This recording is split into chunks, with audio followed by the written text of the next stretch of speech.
পল্টনে BNP কার্যালয়ের সামনে cocktail বিস্ফোরণ, আহত 2। এদিকে খালেদা জিয়ার মুক্তির দাবিতে কর্মসূচি দেওয়ার সিদ্ধান্ত বিএনপির। জানাবো খালেদা জিয়ার সঙ্গে সরকার অমানবিক আচরণ করছে বলছেন গণতন্ত্র মঞ্চ। চীনের ফাঁদে পা দিচ্ছে বাংলাদেশ। এবং সর্বশেষ জানাবো সংকটেই জ্বলে ওঠে আওয়ামী লীগ। দর্শক শুনছিলেন সংবাদ শিরোনাম, এখন বিস্তারিত।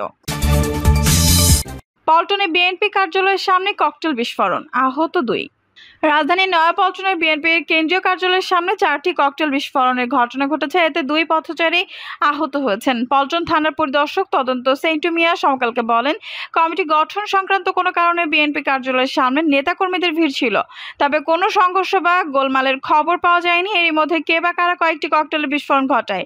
কেউ কেউ বলছেন চলন্ত মোটরসাইকেল থেকে ককটেল ছোড়া হয়। ঘটনাটি তদন্ত করে দেখা হচ্ছে। আশেপাশে সিসিটিভি ক্যামেরার ফুটেজে পর্যালোচনা করা হচ্ছে। এদিকে বিস্ফোরণের অন্তত 2 পথচারী আহত হয়েছেন বলে জানান স্থানীয়রা। তাদের স্থানীয় হাসপাতালে চিকিৎসা দেওয়া হচ্ছে। খালেদা জিয়ার মুক্তির দাবিতে কর্মসূচি দেওয়ার সিদ্ধান্ত বিএনপির।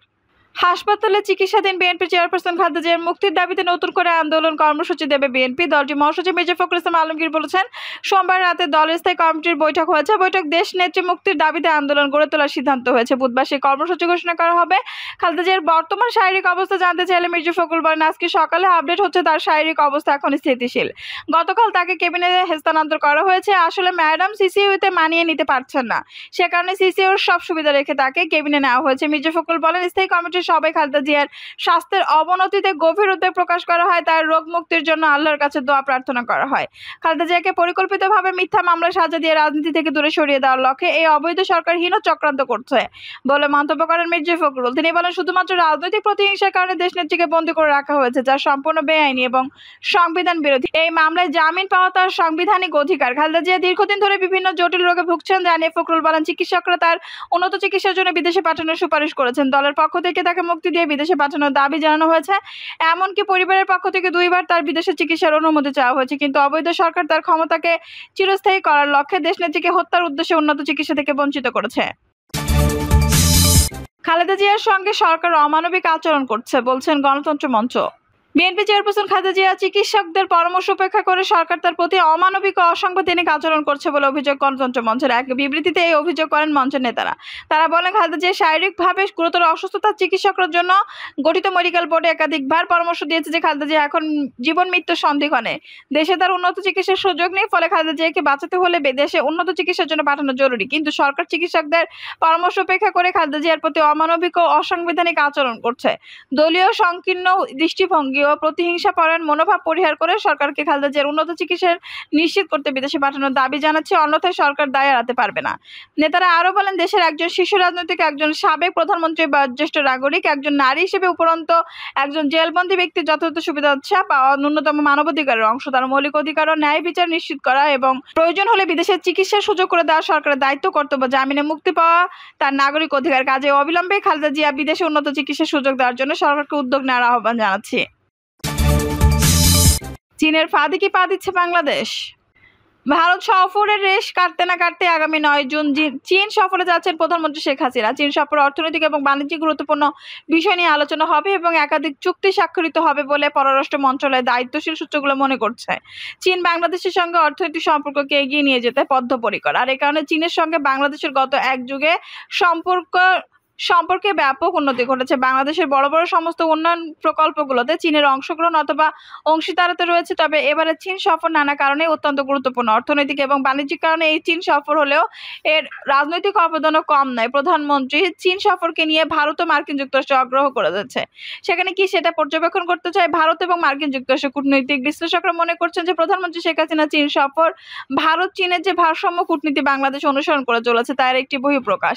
এর মাধ্যমে বাংলাদেশ তার ভারসাম্য কূটনীতির জানান দেবে বলে মনে করছেন কূটনৈতিক মহল। তবে এবারে চীন সফর অর্থনৈতিক কারণ অত্যন্ত গুরুত্বপূর্ণ। বাংলাদেশ সাম্প্রতিক সময়ে বিভিন্ন রকম অর্থনৈতিক সংকটের মধ্য দিয়ে চলছে। এই বাস্তবতায় এবারে চীন সফরে বাংলাদেশ $700 কোটি সমপরিমাণ ঋণ সহায়তা নেবে বলে ধারণা করা হচ্ছে, যা চীনা মুদ্রায় 5040 কোটি ইউয়ান।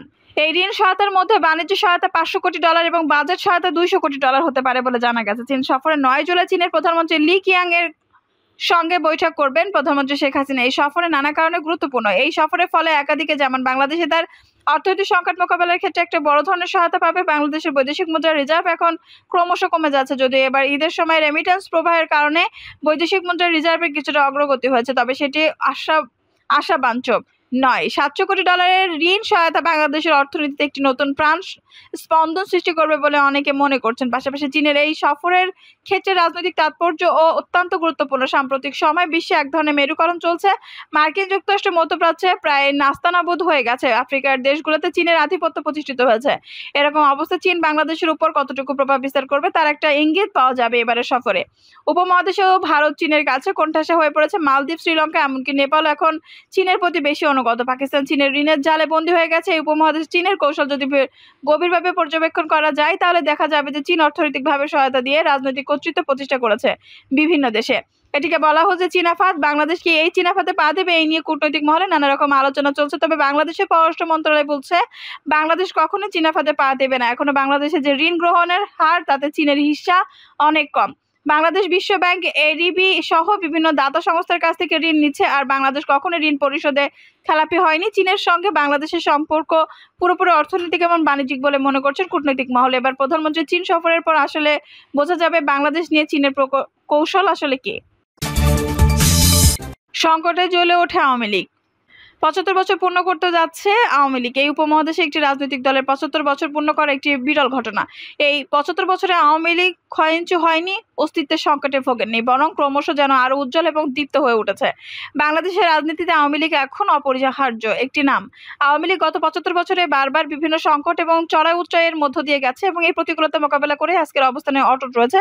জাতির পিতা বঙ্গবন্ধু শেখ মুজিবুর রহমানের আদর্শে গড়া এই রাজনৈতিক দলটি। আওয়ামী লীগের রাজনীতিতে সবচেয়ে তাৎপর্যপূর্ণ দিক হলো সংকটে এই দলটি বিপর্যস্ত হয়ে পড়ে বটে, তবে সংকটে আওয়ামী লীগ বারবার জ্বলে উঠেছে। আওয়ামী লীগকে মনে করা হয় অনেকটা ফিনিক্স পাখির মতো, ধ্বংসস্তূপের মধ্য থেকে যেন আওয়ামী লীগ নতুন করে গড়ে ওঠা। 1966 সালে 6 দফা আন্দোলন এবং আগরতলা ষড়যন্ত্র মামলার সময় জাতির পিতা বঙ্গবন্ধু শেখ মুজিবুরকে যখন গ্রেপ্তার করা হয়েছিল তখন আওয়ামী লীগের অস্তিত্ব নিয়ে অনেকে সংশয় প্রকাশ করেছিল। আওয়ামী লীগের কার্যালয়ে তখন বাতি জ্বালানোর লোক ছিল না। আওয়ামী লীগ শেষ পর্যন্ত টিকে থাকবে কিনা এই নিয়ে নানা রকম সন্দেহ সংশয় ছিল, কিন্তু বঙ্গমাতা ফজিলাতুন্নেসা মুজিবের বিচক্ষণতা এবং তরুণদের উদ্দীপ্ত সংগ্রহ এবং মনোবলের কারণে 1969 ঘুরে দাঁড়িয়েছিল আওয়ামী লীগ। জাতির পিতাকে মুক্তি দিতে বাধ্য হয়েছিল আইয়ুব সরকার। আর আওয়ামী লীগ আবার জনগণের বিপুল ভালোবাসা এবং সমর্থন নিয়ে 70-এর নির্বাচনে দেশের একক বৃহত্তম এবং সবচেয়ে জনপ্রিয় রাজনৈতিক দল হিসেবে আত্মপ্রকাশ করেছিল। স্বাধীনতার পর 1975-এর 15ই আগস্ট জাতির পিতা বঙ্গবন্ধু শেখ মুজিবুর রহমানকে হত্যার পর অনেকে মনে করেছিল আওয়ামী লীগ হয়তো কালের গর্ভে বিলীন হয়ে যাবে এবং অস্তিত্ব থাকবে না। আওয়ামী লীগ কয়েক ভাগে বিভক্ত হয়ে পড়েছিল, নেতাকর্মীরা ছিল অসহায়, ভবিষ্যৎ ছিল অনিশ্চয়তায় ভরা। ঠিক এরকম সময় 1981 সালে আওয়ামী লীগের কাউন্সিলে শেখ হাসিনাকে সভাপতি করার সিদ্ধান্ত গ্রহণ করে। 1981 সালের 17 মে সমস্ত প্রতিকূলতা উপেক্ষা করে শেখ হাসিনা স্বদেশ প্রত্যাবর্তন করেন এবং সেখান থেকে শুরু হয় আওয়ামী লীগের পুনর্জীবনের নতুন গল্প। আওয়ামী লীগ ধ্বংসস্তূপের মধ্য থেকে আবার বিকশিত হয়, উজ্জীবিত হয়, গণমানুষের দলে পরিণত হয়, গণতন্ত্র পুনরুদ্ধারে আন্দোলনে নেতৃত্ব দেয় ক্ষতবিক্ষত হয়ে জাগরিত হওয়া এই রাজনৈতিক দলটি। 1991 সালে নির্বাচনে আওয়ামী লীগের বিজয় ছিল অবধারিত। সকলে মনে করেছিল আওয়ামী লীগ আবার ক্ষমতায় আসতে, কিন্তু ওই নির্বাচনে আওয়ামী লীগ পরাজিত হয়। তখন অনেকে আওয়ামী লীগের শেষ দেখেছিল। অনেকে বলেছিল যে এই দলটি আর টিকবে না, আবার একটি মুসলিম লীগ কবে হবে তা নিয়ে নানা রকম জল্পনা কল্পনা ছিল, কিন্তু সেই জল্পনা কল্পনার অবসান ঘটিয়ে শেখ হাসিনা তার রাজনৈতিক প্রজ্ঞা এবং দূরদর্শিতা আওয়ামী লীগকে 1996 সালে ক্ষমতায় আনেন। 2001 সালে নির্বাচনে আওয়ামী লীগ বিপর্যস্ত হয়। 41% ভোট পেয়ে আওয়ামী লীগ আসন অত্যন্ত কম। তখন আওয়ামী লীগ শেষ দিকে ছিল।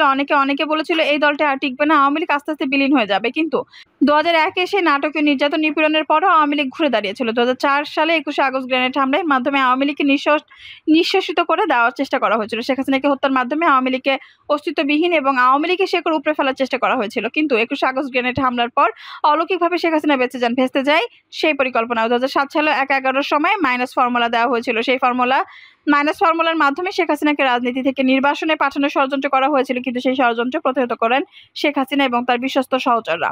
এভাবে প্রতিটি দুর্যোগে, প্রতিটি সংকটে আওয়ামী লীগ বারবার ঘুরে দাঁড়িয়েছে। আর এই ঘুরে দাঁড়ানোকেই যেন আওয়ামী লীগের সৌন্দর্য। সংকট কখনো আওয়ামী লীগকে পরাজিত করতে পারে না, বরং সংকটে জয় করে আওয়ামী লীগ আজকে এই অবস্থায় এসেছে। দর্শক, এই ছিল এখনকার সর্বশেষ সংবাদ। নিউজটি ভালো লাগলে অবশ্যই একটা লাইক দিন, কমেন্টে আপনার মূল্যবান মতামত জানান। সবসময় আমাদের পাশে থাকতে সাবস্ক্রাইব করে বেল বাটনটি অন করে রাখুন। ধন্যবাদ।